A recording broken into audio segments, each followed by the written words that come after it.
Hello there, welcome back. Now I'm going for my final video today. I'm going to look at the two Christophe Gans films.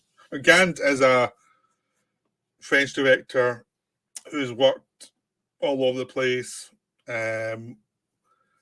but mainly France. So I'm looking at Brotherhood of the Wolf and Silent Hill, both films made in the 2000s. When Gans was making more films, he'd done Crime Freeman before, which I haven't seen. But Brotherhood of the Wolf was one of those weird films in the sense that I saw a bit of the dubbed version, which is absolutely awful. The dubbed version, the acting's so terrible. I had to turn it off pretty quick. I was like, I'm never watching this film again. Never. And recently I watched the French version with the natural actor's voice, and it was much better. So it was actually watchable, and it was like, okay, I enjoyed this film. But the dub, well, I just bring it up because the dub version is so bad it will put you off. Do not watch the dubbed version of this film ever. There's some dub versions of films that are funny, so they're fun to watch. This one is just painfully bad and incompetent, and it's excruciating to watch. It's just so terrible to watch. So I actually saw Silent Hill before I saw Brotherhood of the Wolf. I knew that was a well-made film, so that's why I ended up going back to see Brotherhood of the Wolf eventually. So I'll start off with Brotherhood of the Wolf because it is the earlier film. It is set in France before the revolution. There's a time when there was a revolutionary feeling, and there was like interest from different countries with different ideas of what's going on in the country. So there's a sense of the country has moved away from Catholicism into something else. There's a sense of people do not like the way the country's going, whether the rich or the poor. It's a system that has to evolve in some way. And this film's about that world before the explosion of the revolution happened. So you're with a guy who fought in the revolution, fought in the war which was fought in America before the American Revolution, and now he's back in France.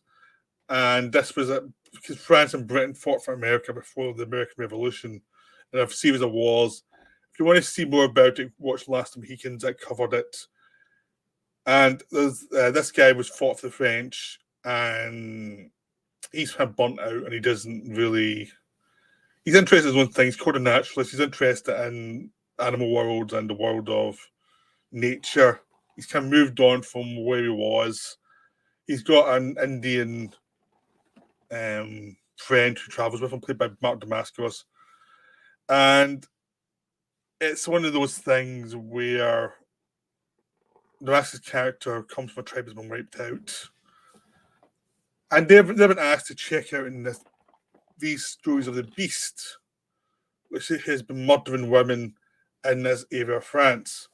And people think it's a wild beast, and no one's quite sure what it is, what's going on, why is it happening, and is there a political influence of it, or is it just nature and a creature that has gone wild? For ease, the French believe it's just a creature gone wild because they don't want to think of any other possible problems that can come with it. So the film starts off with them trying to hunt the creature down, and you see moments of people being killed. You see the aftermath of what's been left, and you see an incompetent investigation happening from the people told to hunt down the creature.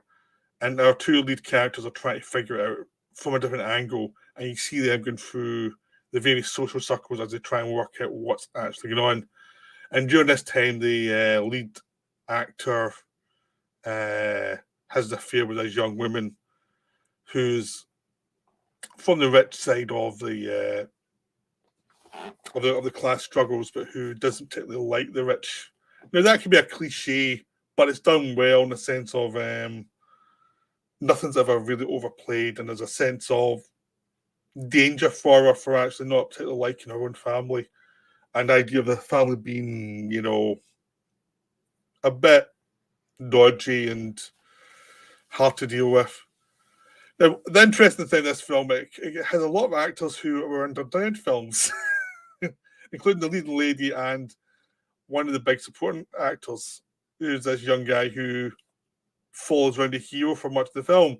It's like, wow, that's just strange to see Dardenne Brothers film actors in this big romantic, French film. But I mean, you've also Vincent Cassel in it, and you've got the guy who plays the lead's also another actor who specializes in French films. And one of the big flaws of the film is one look at Vincent Cassel in the film, he's the villain. He's so obvious the villain. But to be fair, the filmmaker knows that too. The filmmaker's not trying to hide it. It's much more like, okay, try to find out why he's a villain and what he's about, rather than, oh, let's hide the fact he's a villain. No, it's like they're pretty much telling you from the start, this guy's got something to do with this. You might not know what, but he has something to do with this.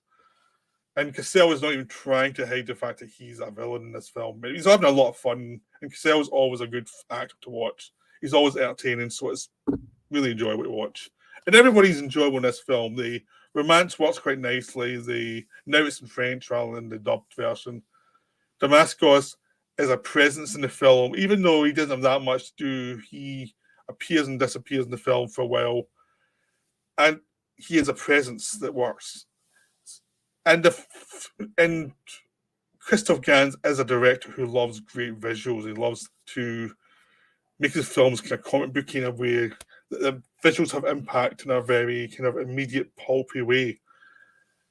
And that's fine because it's fun to watch like serious French actors in this kind of more ridiculous thing with a subtext that actually is more serious. The idea of what is the beast and is it tied to the religious manias that are happening through France as the world's changing. So you have like a serious backdrop and you've got like all these prostitutes in it. Monica Bellucci turns up, and there's lots of characters who are interesting, and they do have like political importance in the film. But you've also watched the film. It's also unashamedly a pulp film, which is like it's a pulp film that also doesn't mind having some ideas in it too. It's like we know what kind of film this is, but we can have some fun with other things that are more serious in the film, and it won't get in the way of your enjoyment of the pulpy aspects, of the kung fu aspects, of the the monster movie aspects. You can have that plus the more serious stuff. And the film just works because of that. It's just like it knows exactly what it is. It never goes so fully into the seriousness of the film, even like the voiceover telling the story is slightly over the top in a fun way. And the other characters are aware they're in a film. So it is enjoyable in that kind of entertainment way, but also just has that sense of it's telling you stuff about some of the troubles we're having at the time in this country. So it just works. It's a fairly long film, and you get an idea of what's going on in the film, and you get a sense of the atmosphere of the film, but it doesn't splatter on. So it may be a little long, but it doesn't feel too long. So I didn't really feel the extra length in the film. I did feel that it could have lost 20 minutes if it needed to, if it was forced to, and not be a problem. But the 20 extra minutes were fine because we're enjoyable, so it doesn't really matter. Silent Hill is the other one I'm covering, which is not as good. And mainly it's because they have to try and bring logic to the images. It's based on a video game that Gans really adored, and he managed to get interest in. Even though other people wanted to do the video game, he was the one who kind of won it because he was such a fan. Roger Avery was brought on to write the script, and he kind of gave a kind of logic to the images, a logic to the narrative to give you like A to B to C. Now, some of that works in a sense of it gives you a sense of direction for the story, but the problem is sometimes it's too obvious. For me, at least, it's like telling you stuff you don't really need to know and giving you an idea of things in the film that you don't really need. You don't need a lot of stuff here that's in it, like how it ties into like the images tie into the family story. The images tie into the background of the characters who have created this weird atmospheric town that's supernatural. Every time it gets dark, it gets really messed up. And during the light, you get the more human characters are also messed up. And there's a lot of stuff there that's really good, but they over-explain it. And that's the big problem, is it's like, it is a comic book in that way, in the sense of things are over-explained, things are brought up that you don't need to be told. You get a sense of what they are, and they can be done visually without explanation, or they could have been done with a sense of, we're not going to fully explain why this occurred. We'll give you hints, and you can go the rest of the way yourself. The way David Lynch would do it. Instead, no, because it's a bigger budget film, they have to explain certain things. And the explanation is the thing that kind of pulls it back from being really good. Because a lot of the images are great. The way it's shot's terrific. The actors are all game to the film. But the actors do have duff dialogue to deliver a lot of the time. And a lot of the dialogue they're delivering is there because it just feels like the studio saying, no, you have to explain this. You have to explain this. Come on, explain this bit. And it's like, it's not needed. It gets in the way a lot of the time, and it's frustrating because the plot basically is this woman whose adopted daughter is having nightmares at a place called Silent Hill. Eventually, she finds out where the place is, and she takes her there, and they suddenly enter into a world of demons that's cut off from the rest of the world. She's there. She searches for her daughter during this landscape. A police woman who followed them into the area is also trapped there, and they try to find the girl and also try and find a way out of this hellish landscape that's covered in fog. There's monsters emerging, and whenever time it gets dark, the monsters emerge full force. And it switches between dark and light a lot quicker than real life would. And it is all creepy. There's a lot of creepy stuff going on there. A lot of intimidating effect scenes and situations. And then they have the thing of they have to explain it. This is a film that's it's about 2 hours long, and it should be 90 minutes. And just cut the explanation and just do it all visually, and it would have been a much better film. It's just everything that's in there, like to explain the husband to Sean Bean's character, you don't need it. You don't really need. Every time you go to him, it's like, I don't care. I do not care about this plot. Even when it actually leads to something, it just feels just frustrating. And every time they try and explain the background of why things are happening, it's like, I figured that already. I don't need to know it. You don't need to tell me it. You've already suggested it. You don't need to do it. I mean, it's such a better film without all this stuff. And everything that's bad about it just reeks of either studio notes or fear on behalf of the makers of it's too visual and it's not explained stuff. If you look at something like Shining, it never explained half the things it needed. David Lynch doesn't explain any stuff. And this one, it's like, what would happen if you had a David Lynch film explained? Oh, it'd be like boring.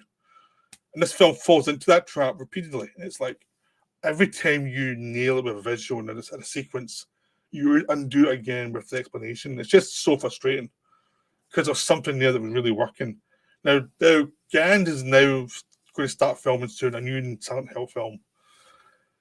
And I'm hoping he comes back to the atmosphere of this film and junks all the explanation, because you don't need the explanation. Really. You just a little bit visually and you can get the rest. Hopefully he'll go in that direction with a new one, because there's so much good stuff here and it's just frustrating. The bad stuff always brings it down. So that's why it's not as good as Brotherhood of the Wolf, even though it's got stronger moments than Brotherhood of the Wolf. The weaker moments just pull it down. Well, that's me for now.